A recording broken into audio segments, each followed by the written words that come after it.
Good morning बच्चों। Gyan Bharati Hindi high school standard 11 subject eco lesson number 7 हमारा है भारतीय अर्थतंत्र इंडियन इकोनॉमिक। तो सबसे पहले हम प्रस्तावना के बारे में पढ़ेंगे कि भारत विश्व में कैसा देश है। तो सांस्कृतिक भव्यता वाला देश है और यह उसकी विशेष लक्षण है। भारत विश्व में सबसे बड़े लोकतंत्र शासन प्रणाली वाला देश है, जिसमें विविध प्रकार की जाति, धर्म, भाषा, संस्कृति के साथ में विविधता में एकता देखने को मिलती है। भारत देश का नाम महाभारत के पुराण में आदि और पर्व में किए गए उल्लेख के अनुसार रखा गया है। राजा दुष्यंत और उनकी रानी जो शकुंतला है, उनके जो पुत्र का नाम भरत था, उस पर से रखा गया है। भारत देश में कृषि, औद्योगिक एवं व्यापार क्षेत्र में सक्षम होने के कारण एक धनी देश था, जिसमें भारत देश को प्राचीन काल में क्या कहा जाता था, सोने की चिड़िया। भारत की समृद्धि में आकर्षित होकर भारत पर कई आक्रमण भी हुए और तमाम धन संपत्ति लूटकर देश विदेश से लोग हमारे भारत में से ले गए और धीरे धीरे भारत की सत्ता को भी उन्होंने क्या किया, हासिल किया। 1526 में 1858 और 16वीं सदी की शुरुआत में 19वीं सदी के मध्य में मुगल साम्राज्य शासन और पूर्ण अथवा आंशिक रूप से भारत देश पर चालू रहा है। इसके अतिरिक्त भारत में व्यापार के उद्देश्य में आए हुए फ्रांसीस, पुर्तगाल, डच, अंग्रेज, ये सारी विदेशी लोग हमारे देश में व्यापार करने के लिए आए। अंग्रेजों की बात करें तो उन्होंने 1757 से लेकर 1947 तक भारत में खुद ही अपना बहुत ही ज़्यादा आधिपत्य जमाया, जिसमें 1757 और 1858 में ईस्ट इंडिया कंपनी की शुरुआत भी की गई है और 58 में 1947 में ब्रिटिश शासन समय के रूप में भी जाना जाता है, क्योंकि अंग्रेजों ने हमारे देश में आकर आधिपत्य जमा लिया था, हमारे देश के संविधान को अपने हाथ में लिया था तथा हम उनके बंदी बन गए थे। अंग्रेजों ने भारत में देश पर 18वीं सदी के मध्य में और 20वीं सदी के मध्य में साम्राज्य आंशिक रूप से पूर्ण रूप से चलाया और 15 अगस्त 1947 के दिन भारत एक स्वतंत्र देश के रूप में प्रतिस्थापित हुआ, क्योंकि इसके पहले हमारा देश किसके हाथ में था, तो ब्रिटिशों के हाथ में था और 1947 में हमारा देश आज़ाद हुआ। अब नेक्स्ट देखो कि प्राचीन भारत। प्राचीन भारत अर्थात हिंदू और हिंदुस्तान के विश्व की दो महान प्राचीन संस्कृति जैसे कि सिंधु घाटी संस्कृति और आर्य संस्कृति, इन दोनों का समन्वय था।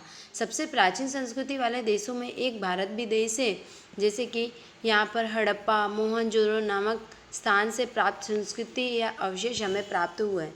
तो प्राचीन भारत की आर्थिक समृद्धि विश्व के आश्चर्यचकित हो जाती है, जिसके कारण विश्व में भारत प्राचीन काल में कृषि की विविधता एक आधुनिकता वाला देश है। भारत में किसान साहसी और कैसे समृद्धि थे, खूब मेहनत करने वाले थे।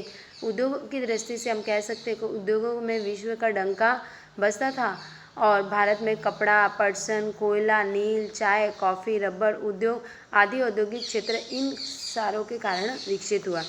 सूती कपड़े के उत्पादन में निर्यात में भारत बहुत अग्रिम स्थान पर था, जबकि तीसरा पक्ष भारत का व्यापार विश्व में प्रसिद्ध भी हुआ है। प्राचीन काल में मिर्च मसाले, तेज पत्ता, सूती कपड़ा, मलमल का कपड़ा, गर्म कपड़े, ये सारे भारत में क्या करते थे, हम विक्रय करते थे और खूब अधिक मुद्रा प्राप्त करते थे। ऐसा कहा जाता है कि भारत कृषि, उद्योग और व्यापार के क्षेत्र में विकसित था, जो कि आर्थिक समृद्धता का एक क्या है, प्रतीक है। रोजगार का ढांचा।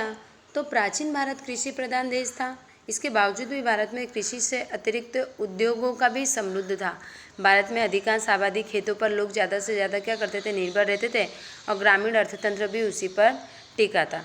कृषि। भारत की कृषि खूब वैविध और समृद्ध थी, जिसके कारण ग्रामीण क्षेत्र के लोग स्वावलंबी थे, सेल्फ डिपेंड थे, उन्हें किसी की ज़रूरत नहीं थी, जैसे कि अनाज, सब्जी, फल, कपड़ा, जूते, पशुपालन, कृषिजन्य अन्य वस्तुओं का उत्पादन करके वो अपने जीवन में खूब ही खुशी थे, उनको सुख था।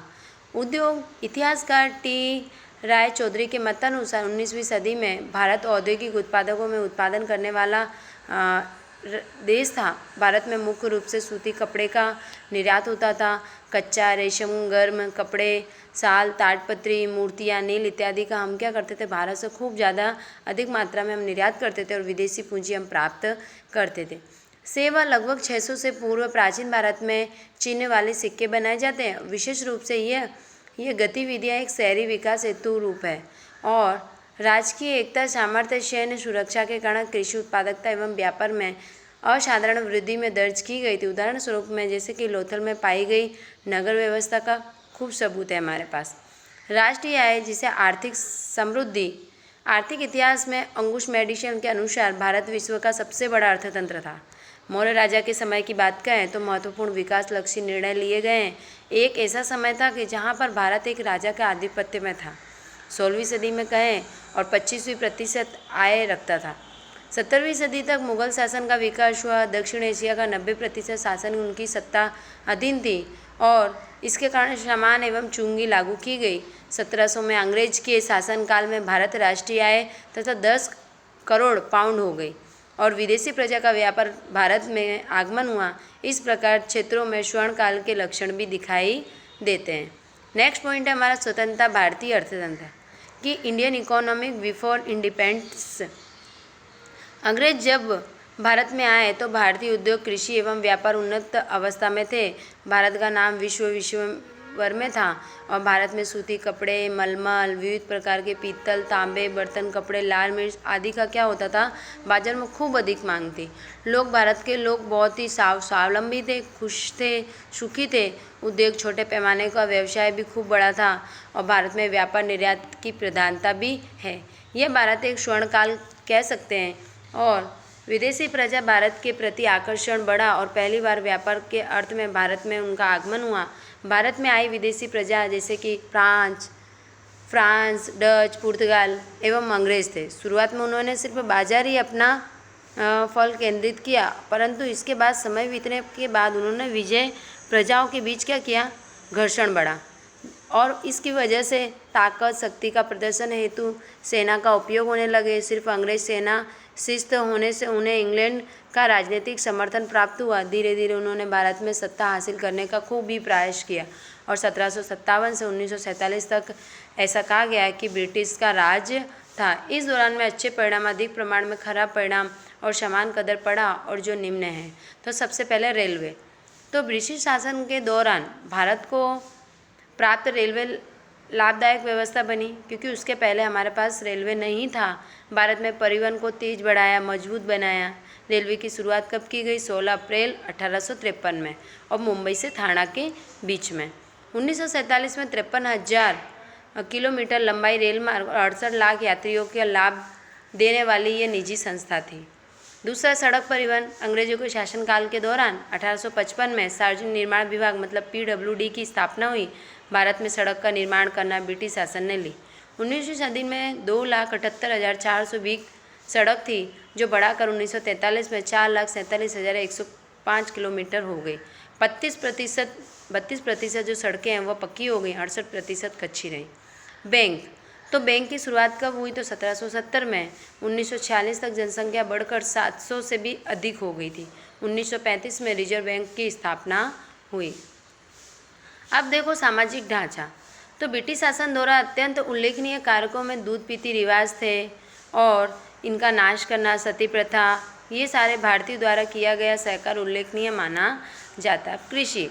ब्रिटिश शासनकाल के दौरान भारतीय किसानों के पास ऊंची तथा जमीन महसूल, जमींदारी को प्रोत्साहन, जोत हक को सुरक्षा न प्रदान की गई, अत्यधिक शोषण हुआ जिसमें भारतीय किसान और भी गरीब हो गए और भी मजदूर बने और इसके उपयोग स्वार्थ के लिए, जिसके कारण ब्रिटिश शासनकाल में कृषि एवं किसान कंगाल हो गए थे। इसके उपरांत ब्रिटेन में औद्योगिक क्रांति हुई और कपड़े के उद्योग में नील का उपयोग बढ़ा। ब्रिटिश सरकार ने नील के उत्पादन में खूब ही वृद्धि की, परंतु नील का उत्पादन करने वाले किसानों की बुवाई हेतु ऋण नहीं दिया जाता था और फसल उनकी नष्ट हो गई।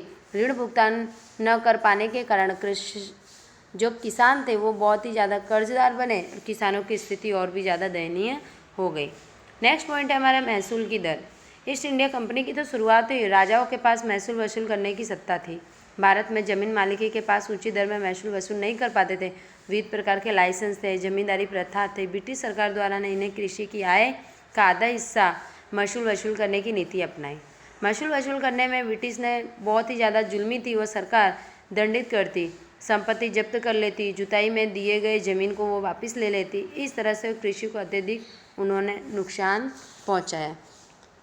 कर की ऊंची दर। ब्रिटिश शासनकाल के दौरान आय के संबंध में दादा भाई नौरोजी की गणना में 1876 में ऊंची आय वाले ब्रिटिश में टैक्स को राष्ट्रीय 8% जितना था, जबकि ब्रिटिश सरकार भारत की नीचे आय वाले में 15% जितना वसूल करती थी।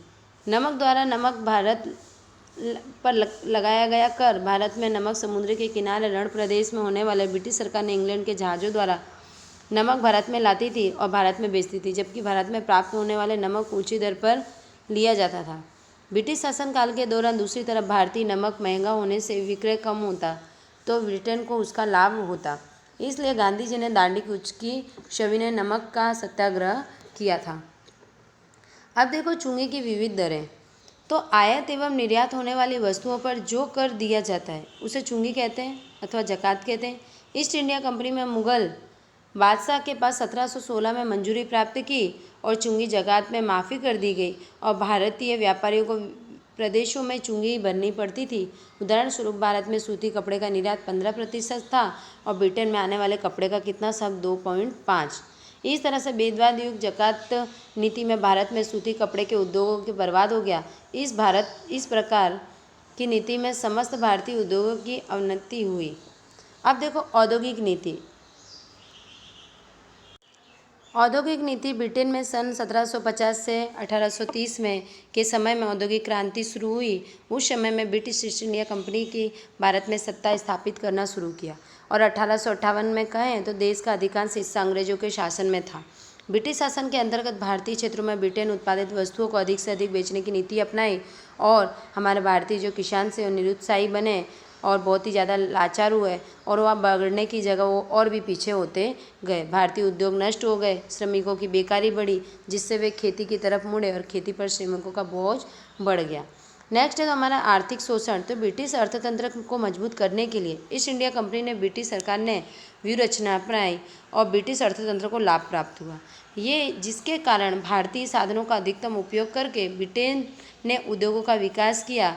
कृषि नीति को औद्योगिक नीति में ब्रिटिश का विकास किया और भारत ब्रिटिश उद्योगों को आवश्यक कच्चा माल मिलता रहे, इसके लिए भारतीय कृषि का व्यापारीकरण, जिससे ब्रिटिश अर्थतंत्र के अनुकूल वस्तु एवं सेवाएं मिलती रहें। नेक्स्ट है देखो कि हस्तकला तथा कारीगरी का शोषण। तो हमारे देश में पहले से पता है कि जो गृह उद्योग वो होते थे, ईस्ट इंडिया कंपनी के कारण क्या हुआ, आय प्राप्त करने की इच्छा रखती थी, जिससे आंतरिक व्यापार में अत्यधिक लाभ लेकर हस्तकला के कारीगरों के पास जाकर कीमत की तुलना में 15 से 40% कीमत पर वस्तु खरीदते और वस्तुओं की नीची कीमत पर देने से आनाकानी करते, तो उन पर अंग्रेजों का शारीरिक जुल्म भी वो करते। नेक्स्ट देखो हमारा कि पूंजी निवेश का प्रवाह। ब्रिटिश शासन काल के दौरान क्या हो, पूंजी निवेश किया गया, उसकी दिशा ब्रिटेन की तरफ हो गई, भारत विरोधी रखी गई। पूंजी निवेश में अंग्रेजों ने खूब अपना साम्राज्य कायम रखा, ब्रिटिश अर्थतंत्र का उसका पूरा लाभ प्राप्त हुआ, प्रयोजन किया। उदाहरण स्वरूप में जैसे कि सड़क हुआ, रेलवे पर बड़े पैमाने पर पूंजी निवेश किया और पूंजी के पीछे मुख्य मकसद क्या था कि ब्रिटेन से कच्चे माल से आयात या को बढ़ावा देना, भारत में तैयार वस्तुओं का निर्यात करना, आवागमन करना, सड़कें रेलवे मार्ग करना। तदुपरांत रेलवे के लिए अच्छे विशेषज्ञ अधिकारी ब्रिटेन के से ऊंची दर पर भारत में लाया गया। ब्रिटेन शासन द्वारा शिक्षा के पीछे किया गया पूंजी निवेश का उद्देश्य ब्रिटिश सरकार को अच्छे क्लर्क प्राप्त होते रहे, इसको ध्यान में रखकर उसी प्रकार की शिक्षा दी और पूंजी निवेश किया गया। इन तमाम पूंजी निवेश को खर्च ऊंची ब्याज की दर पर इंग्लैंड ने पूंजी लाकर समग्र बोझ किस पर लाद दिया, भारत पर। अब देखो नेक्स्ट हमारा है कि विविध होम चार्ज या बोझ। तो भारत को ब्रिटिश हुकूमत के प्रशासन का चार्ज भी चुकाना पड़ता, होम चार्ज के रूप में जाना जाता है। भारत को ब्रिटिश लोगों से ऐसे कई प्रकार के भुगतान भरने पड़े और ब्रिटिश अधिकारियों का वेतन, पेंशन, भत्ता, सेना का खर्च, ब्याज आदि का समावेश होता है, जिसके आधार पर बनाया बजट ब्रिटेन में प्रस्तुत हुआ और 1924 और 25 में कहें तो वर्ष 300 लाख पाउंड जैसी भारी रकम भारत को चुकानी पड़ी और 1945 में वो 1350 लाख पाउंड हो गई और भारत के जो किसान हैं बहुत ज़्यादा गरीब बन गए और इंग्लैंड धनी बना।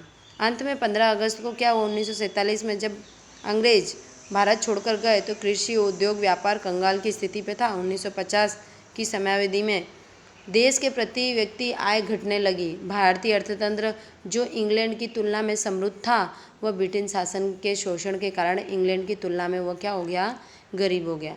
तो बच्चों, लेसन नंबर जो 7 है, इसमें से जितने भी क्वेश्चन आंसर निकलते हो तो आपको क्या करना है, लिखना है और याद करना है। मेरे चैनल को आप लाइक करो तथा सब्सक्राइब करो, और नेक्स्ट लेक्चर में आपको पढ़ाऊँगी दूसरे वीडियो में। Thank you.